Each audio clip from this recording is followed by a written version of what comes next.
Hola, ¿qué tal? ¿Cómo están? Bienvenidas, bienvenidos a su podcast favorito, ¿Y eso a mí qué? Somos Carolina Y Lisandro, y bueno, hoy vamos a hablar de varios temas que no hemos podido tocar en las últimas prácticamente 2 semanas.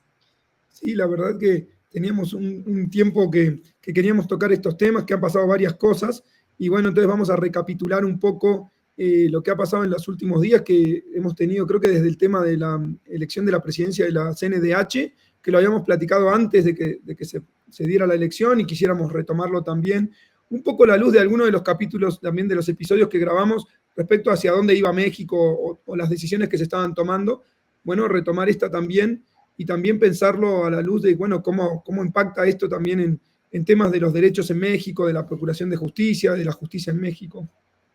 Claro ¿Cómo? que sí, pues entre la reelección de Rosario Piedra y los avances, ahora sí, de la elección del Poder Judicial, la elección judicial por primera vez en México, y además pues los temas de pues, los tan difíciles equilibrios presupuestales que se está tratando de lograr al mismo tiempo con los gastos, tanto sociales como justo un gasto tan importante como es la propia organización de la elección judicial, pues ponen en un ambiente y tensión, digamos, varias dinámicas en la política mexicana y pensamos que habría que darle un poco de espacio a estos temas, pero ¿por qué nos interesa? ¿Por qué nos interesa hablar de eso, Lisandro?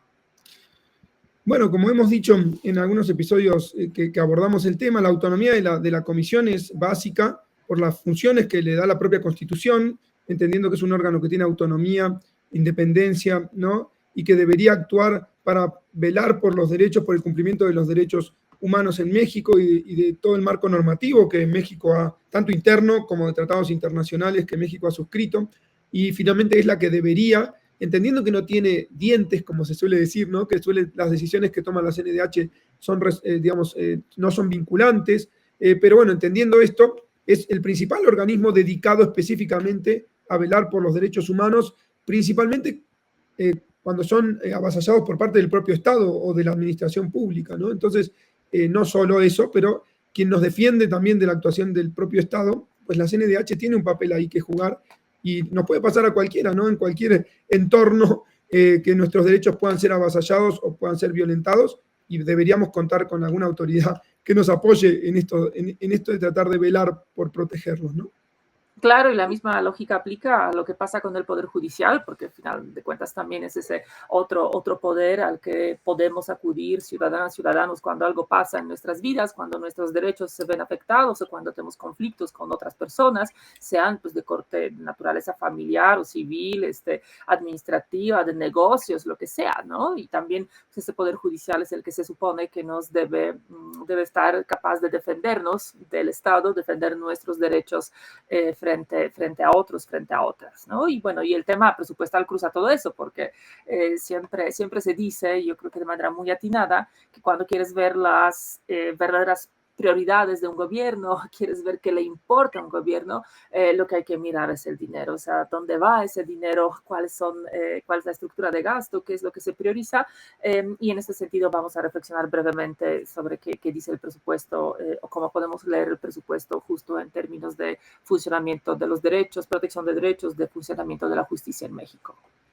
Sí, sobre todo esto, el Poder Judicial, ese sí tiene dientes o debería tenerlos, ¿no? Claramente ahí sí, la CNDH, de hecho, lo que puede hacer es impulsar, incluso por la vía judicial, acciones para proteger derechos, y si el Poder Judicial no está en la línea, pues ahí sí se puede poner realmente mucho más compleja la situación, como hemos conversado, como se viene discutiendo en México ya hace tiempo. Pues entonces, vamos a empezar, ¿te parece? Enterémosle. Pues bueno, empezamos con Rosario Piedra, que es por decisión mayoritaria, 87 votos a favor, pues votos de Morena y sus dos partidos coaligados del oficialismo, que la reeligen como titular de la CNDH por otro periodo. Hay que decirlo, la aspirante peor evaluada. de todas las personas que se han registrado y que participaron en este propio proceso, fue la peor evaluada, ni siquiera fue recomendada por la Comisión de Derechos Humanos de Justicia para que esté en la terna. Hay ahí toda una discusión política que se hace para lograr, para quitar a alguien y para ponerla en esa terna. Y una votación que hace rato comentabas que te generó mucha indignación, una votación con cédula abierta. Bueno, y además en circunstancias muy peculiares. Sí, Con las totalmente. De hecho, mañanitas. sí, sí, totalmente. De hecho, esto de la votación por cédula que estaba prevista en el procedimiento, porque de vuelta, durante un tiempo pareció un procedimiento, no voy a decir, pero cercano a lo ejemplar, ¿no? Se abrió, se hizo un parlamento abierto, las organizaciones de sociedad civil, la academia, defensores de derechos humanos, se les abrió para participar, se establecieron ciertas reglas de cómo se iba a seleccionar a la persona que iba a presidir la comisión, y de alguna manera iba funcionando como estaba previsto en estos, digamos, en las decisiones que se habían tomado de manera bastante abierta, ¿no? Y bastante participativa. Sin embargo, a la hora de la hora, bueno, todo cambió de manera abrupta hacia el final del proceso, llegando el momento de la decisión, no solo incorporando en la terna de las personas a ser consideradas en la etapa final, incorporando a Rosario Ibarra nuevamente, cuando, como bien decías, no había estado para nada entre las mejor evaluadas del proceso, sino entre las peores, por lo menos de las que fueron, creo que fueron 15 personas consideradas en la etapa, digamos, previa a definir la terna. De esas personas fue la peor evaluada, y la incorporaron a la terna, eliminando a alguien de la terna que tenía y que había ganado por sus propios méritos y su propia evaluación y trayectoria su lugar ahí. La quitan, ponen a Rosario Ibarra. Creo que la persona que eliminaron fue la persona que dirige la Redim, si no estoy mal, Tania Ramírez, la que dirige la Red por los Derechos de la Infancia en México, y entra Rosario Ibarra, y luego en la votación final por cédula, que fue lo que te comentaba antes de empezar a grabar, que me parece que sí es serio, ¿sí? No quisiera tampoco poner títulos rutilantes, pero es algo que nos tiene que llamar la atención, que fue que esta votación por cédula, que está contemplada de esa manera, para que se guarde la secrecía del voto de cada senador o senadora respecto a la persona que prefieren para que ocupe el cargo, lo que hizo la bancada de Morena y sus partidos aliados fue mostrar públicamente cada senador, cada senadora que pasaba a incorporar su voto en la urna que estaba para tales efectos adelante, digamos, justo por donde está la mesa directiva en el salón de plenos del Senado. Cada persona que pasaba mostraba su voto, de alguna manera lo hacía público a la persona que había marcado por quién estaba votando, para que no hubiera dudas. Y esto claramente viola la independencia de cada uno de los y las legisladoras, ¿no? De decir, puedo definir mi voto en plena libertad. Y acá me parece que sí puede haber una línea que se baja de decir, queremos que todos voten, acá tiene que haber apoyo unánime, que fue lo que terminó pasando. Y pasó esto, cuando había muchos senadores y senadoras, yo por lo menos recuerdo haber visto reseñas de entre 10 y 12 personas que se habían manifestado en contra a que se volviera a elegir a Rosario Ibarra, por su gestión anterior, y porque además hay ciertas prácticas internacionales que recomiendan no reelegir a las personas que ocupan este tipo de espacios, para que de vuelta haya cambios en la forma, para que los compromisos asumidos previamente no puedan impactar en otra nueva gestión. Entonces, ahí sí yo veo algunas luces rojas que bueno, desde mi punto de vista, debería por lo menos preocuparnos un poco. ¿Cómo lo ves? Bueno, yo sumaría otros más, y además eso fue muy discutido, creo que en prensa, en diferentes espacios, pues además de esa preocupación, porque llega alguien pues, que no tuvo una gestión valorada positivamente, creo que por nadie, ¿no? Quienes se dedican a estudiar desde la academia o que trabajan a favor de los derechos humanos desde la sociedad civil, desde diferentes espacios, fue la peor evaluada de todos, ¿no? Y eso o sea, no es que haya sido evaluada por la oposición, ¿no? O sea, son, a final de cuentas, las fuerzas de Morena quienes dominan todas las comisiones en el Congreso. Entonces, creo que fue muy pues, compartida esa idea de que no fue eso una gestión idónea. Como dices, parecía haber luces en algún momento de que quizás se lograría un cambio en la CNDH. Creo que muchas personas apostábamos porque podría llegar Nacheli Ramírez, quien es presidenta de la Comisión de Derechos Humanos de la Ciudad de México. Y creo que a lo lo que he estado comentando, yo le añado un foco rojo, porque no solo han estado votando con cédula abierta, mostrando su voto con esa pues, lógica de control partidista, ¿no? Muy, muy evidente, muy fuerte en el Senado, pero estaban cantando las mañanitas para el presidente López Obrador, que cumplía años al día siguiente. Entonces creo que ese hecho también, o sea, como estaba evidenciando que creo que la lectura, que no es que yo la dé, ¿no? Sino creo que lo que estaban señalando las senadoras, los senadores, quienes lo hicieron de esa manera, es que estaban haciendo pues que un favor o cumpliendo la voluntad o lo que ellos creían al menos que es la voluntad del expresidente Andrés Manuel López Obrador, y creo que eso es pues muy preocupante. Ya hemos hablado alguna vez aquí sobre la importancia de la independencia de los poderes, de la independencia del poder legislativo, de la autonomía con la que las y los legisladores deberían estar ejerciendo sus funciones. Entonces ahí también hay creo que un foco rojo. Pero además muchas lecturas de esa designación tienen que ver con esa pregunta de quién manda en México, ¿no? En el sentido de que la candidatura justamente de Nacheli Ramírez, mucho mejor evaluada, fue la mejor evaluada, ¿no? En todo este proceso. No quiero negar sus méritos, al contrario, me parece una mujer excelentemente preparada, ha hecho un muy buen trabajo aquí en la Ciudad de México, pero sí ha sido una candidatura vista, parece ser, con muy buenos ojos por la presidenta Claudia Sheinbaum, quien además la impulsó en su momento aquí en la Ciudad de México para ocupar esa posición. Entonces, ese contexto de que no llega la candidata que contaba con el apoyo de la presidencia actual y en la dinámica que se da durante la sesión, durante la votación, creo que justo ha estado pues, apuntando, haciendo surgir esos cuestionamientos de la incidencia que aún mantiene el expresidente Andrés Manuel López Obrador sobre lo que pasa hoy en el Congreso mexicano.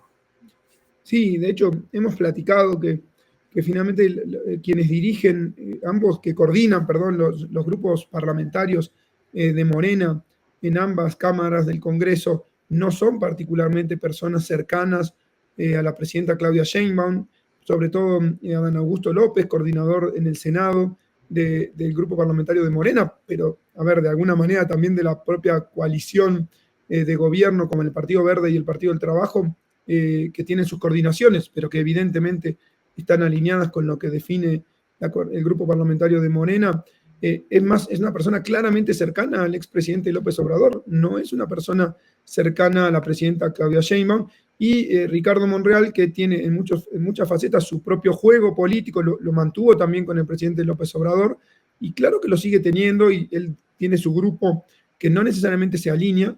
Entonces, tenemos una presidenta que fue elegida con un voto mayoritario, que además obtuvo de la manera que se obtuvo, y no nos detendremos ahí, pero mayorías calificadas en ambas cámaras del Congreso, y que este proceso, particularmente en el Senado, nos muestra que quizá no tiene, que eso no implica tener un control de lo que pasa en las cámaras del Congreso, y habrá que ver, porque también hay voces que dicen, bueno, esto no puede haber sido aprobado sin que estuviera de acuerdo la presidenta de México.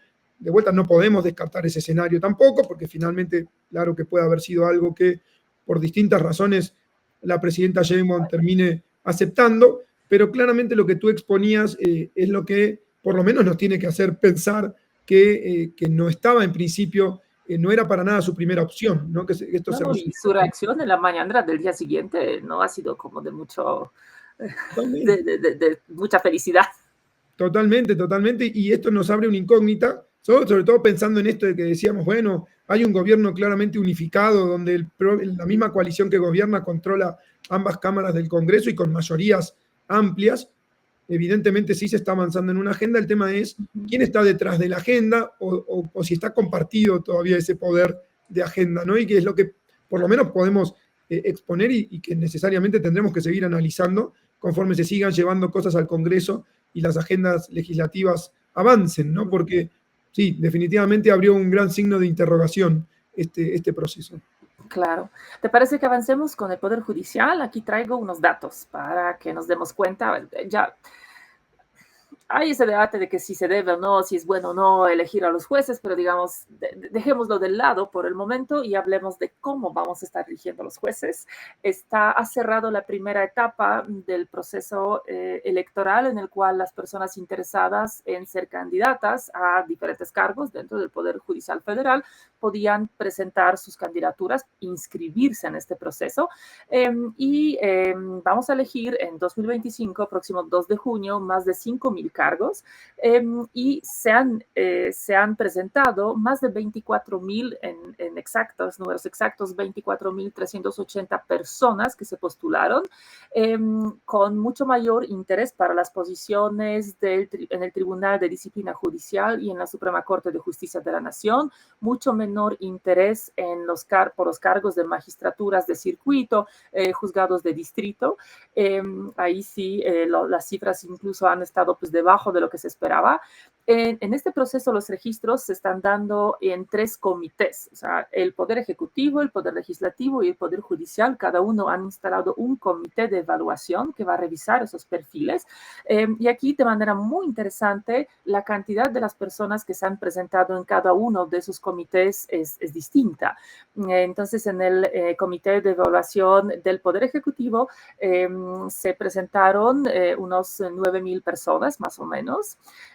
Ahí entendemos que hubo pues, bastante participación de personas jóvenes que el gobierno ha tratado de promover y de incentivar que se presenten. Después, en el comité de evaluación del propio Poder Legislativo, se registraron 11,904 personas y ahí sí...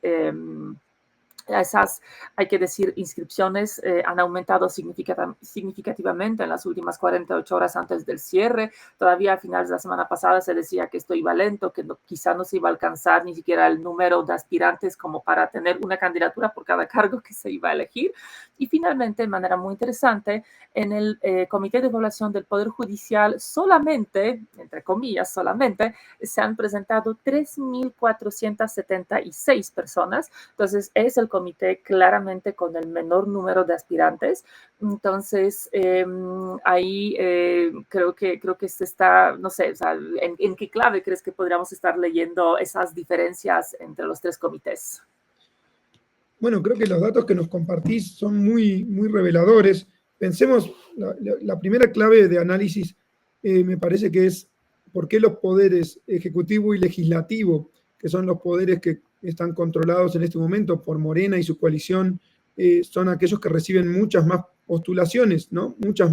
Muchísimas más. Realmente el poder legislativo recibe casi 4 veces más, un poco menos, digamos, más de 3 veces y media que el Poder Judicial de postulaciones.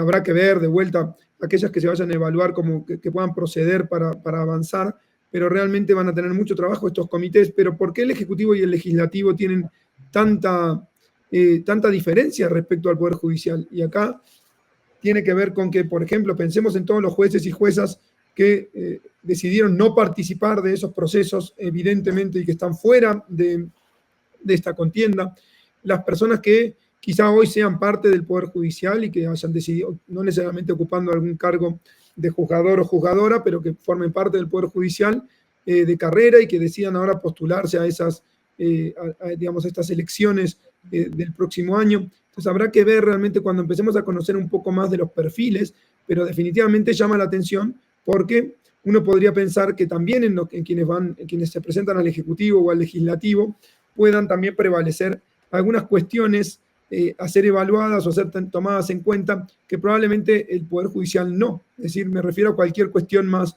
política, más de índole de construcción de grupos de poder o de representación de ciertos grupos en las candidaturas que se terminen definiendo por los comités de selección, y que de nuevo también a la luz de lo que estábamos analizando previamente, de lo que pasó con la selección de la presidencia de la CNDH, cuando decían que en realidad se iban a cumplir las reglas y que no vamos a tener que atravesar procesos transparentes y bueno, nos damos cuenta también que a la hora de la hora no necesariamente es así, y creo que también hay que tomar, digo, con cierto cuidado, pero hay que tomar esta experiencia para ver cómo se van a elegir a las personas que van a quedar finalmente dentro de las que van a ser candidatas a la elección judicial y cómo van a jugar estos criterios políticos, que en principio uno esperaría que jueguen más en el Ejecutivo y en el Legislativo que evidentemente en el Comité de Selección del Poder Judicial. Digo, para Claro. sacar, ¿cómo decís? ¿Cómo lo... Claro, claro.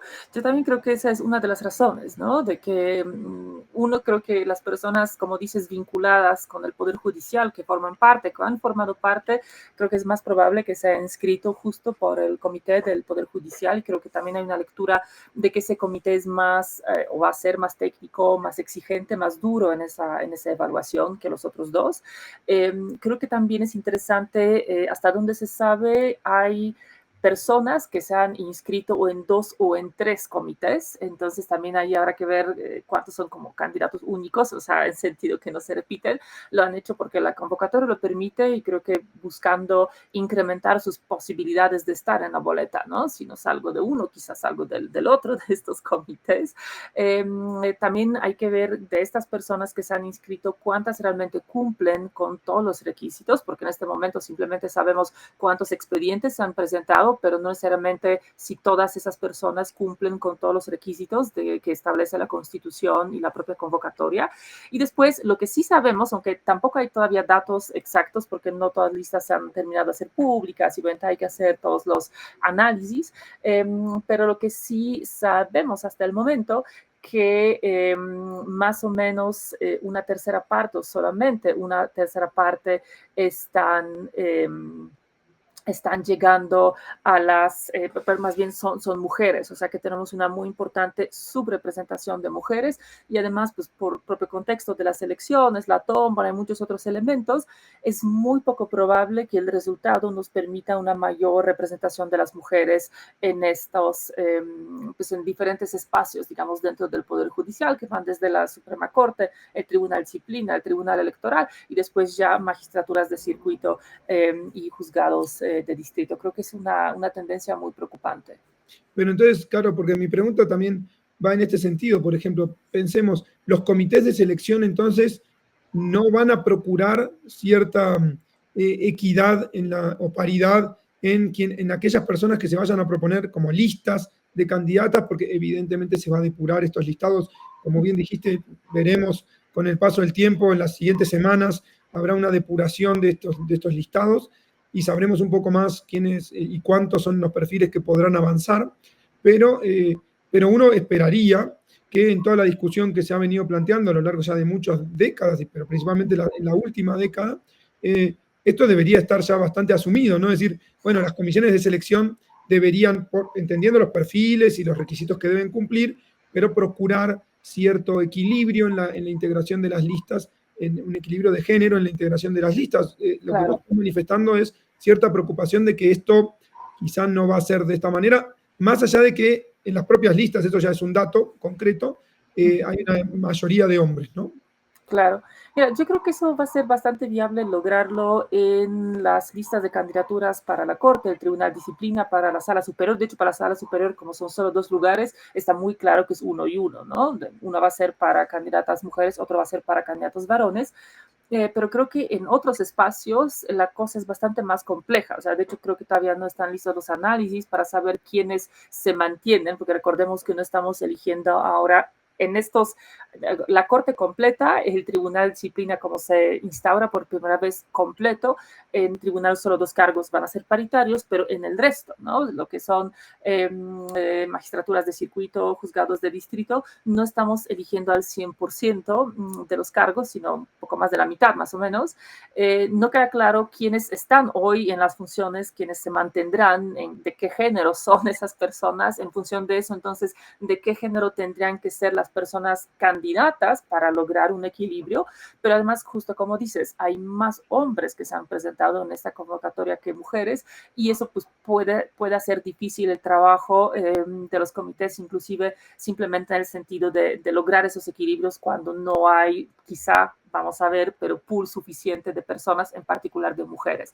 Y aquí creo que tenemos que recordar que todavía existen muchas trabas para las mujeres para que accedan a los cargos públicos, también para fortalecer o para desarrollar sus trayectorias profesionales. Y creo que eso se ve reflejado justo en esta tendencia y en esa presencia tan fuerte de los hombres en esta convocatoria, una presencia menor de las mujeres.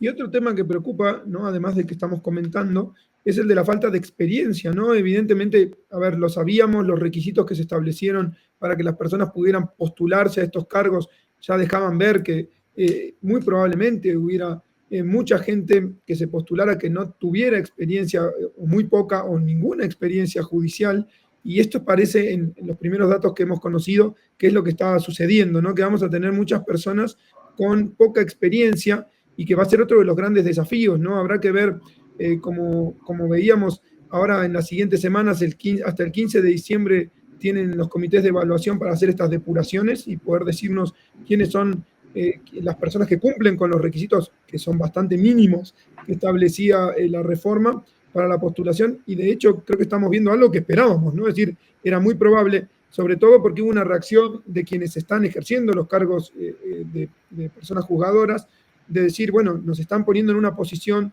donde claramente preferimos o consideramos renunciar a esta elección porque realmente no estamos de acuerdo en la forma que se está procediendo. Entonces, ante, además, un paso al costado de muy buena parte de las personas que hoy ocupan esas posiciones, pues evidentemente corremos este riesgo, que ya sabíamos, de que las personas que vayan a estar postuladas por los distintos poderes sean personas que no han tenido experiencia en el Poder Judicial previamente. Y esto nos augura evidentemente, en caso de concretarse, una línea de aprendizaje compleja y además, claramente también, una mucho mayor apertura a la incidencia política en la toma de decisiones que puedan tener estas personas que no tienen experiencia y que a pesar de no tener ninguna experiencia puedan llegar a ocupar estos cargos, algunos más relevantes respecto a las decisiones que se van a tomar, pero todos muy importantes en el sistema judicial, ¿no?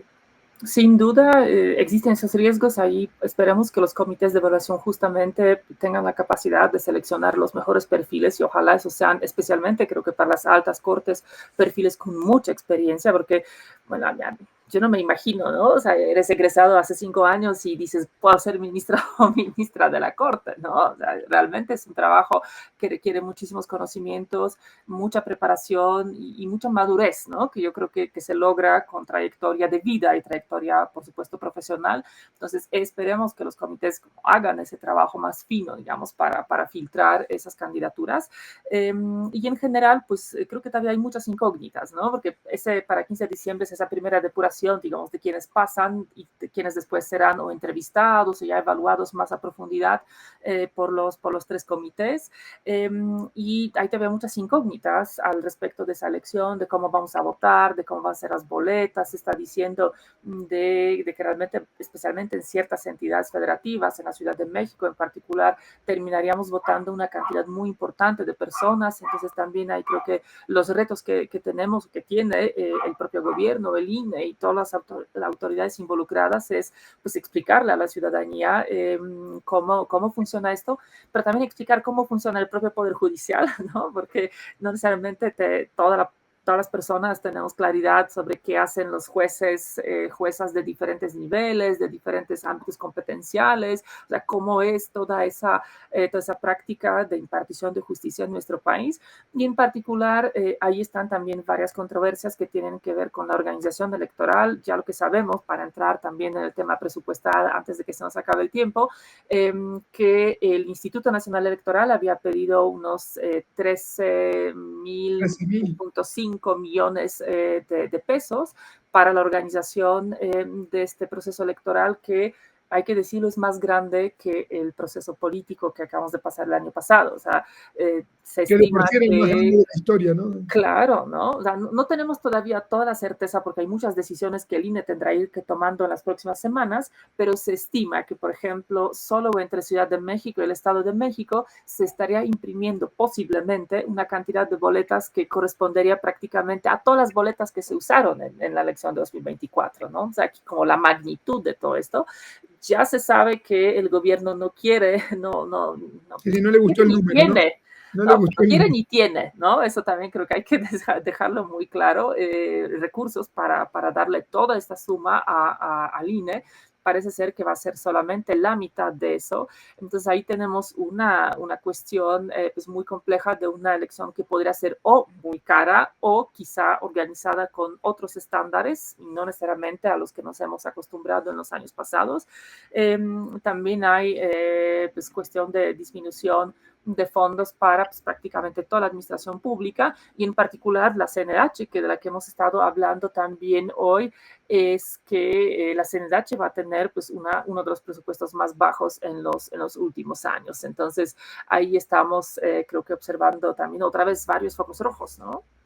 Sí, totalmente. De hecho, pensemos esto de lo que pasaba con la CNDH y lo comentamos antes, de la función que ha dejado de cumplir durante los últimos años, que ha sido muy, muy señalado, incluso denunciado por distintas organizaciones, y que no se espera nada diferente. Evidentemente se acaba, como dijimos, de reelegir a la misma presidenta de la CNDH, y si además tiene menos recursos, pues esos recursos serán también, o esos limitados recursos, serán también otra de las posibles líneas explicativas para la justificación de la falta de acción de una comisión que se muestra bastante cercana al proyecto de gobierno y que además se ha limitado casi a revisar hechos sucedidos antes de que el presidente López Obrador tomara posesión del cargo, dejando un poquito todos los problemas que han surgido por la acción del ejército, de la Marina, de la Guardia Nacional, como un poquito de lado, ¿no? Entonces es preocupante. Y si además tenemos este tema de la austeridad o de los recortes presupuestales que además se veían venir como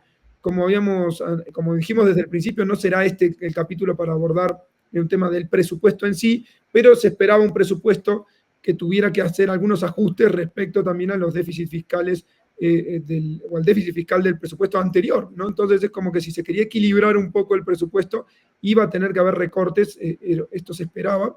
La cuestión era, bueno, ¿dónde iban a estar estos recortes? Y vemos que ni la justicia ni la Comisión de Derechos Humanos han sido para nada prioritarios y de hecho han sufrido recortes como otras dependencias y como otros servicios públicos y políticas públicas. Pero definitivamente en lo que estamos abordando en este episodio, bueno, claramente hay alguna preocupación también ahí de por sí no se hacía tanto que se va a poder hacer con esto. Y si no hay voluntad ni presupuesto, bueno, empezaremos a ver las consecuencias también, ¿no? Es correcto, ¿no? Es escenario muy complicado en ese sentido para todo, para el próximo año presupuestal, para lograr equilibrios. También hay críticas. Yo creo que luego habrá que, ya cuando el Congreso apruebe, entrar más a detalle al análisis de cómo ha quedado el presupuesto de México para 2025, pero ya hay varias críticas, por ejemplo, en la estimación del posible crecimiento económico, que se dice que es muy optimista frente a lo que realmente se espera, al menos lo que calculan las agencias independientes. Está la cuestión de ese gran desafío, ¿no? De organizar la elección judicial que, bueno, yo preguntaría si realmente no tenemos gastos más urgentes que este, pero pues ya, eso ya está con la decisión de la Corte. O sea, ya no hay, creo que, mayor espacio para cuestionar si esto se hace o no se hace. Esta reforma va, esta elección va, y si nos va a costar definitivamente muy caro. Es otro tema para discutirlo, pero también yo aquí recordaría brevemente que no es que el mal INE quiere gastar mucho dinero organizando las elecciones, sino las reglas de juego que han impuesto a lo largo de los años, que han creado los partidos políticos, pues han formado un sistema electoral que es muy caro en operar porque se basa en la desconfianza y entonces genera enormes gastos, ¿no?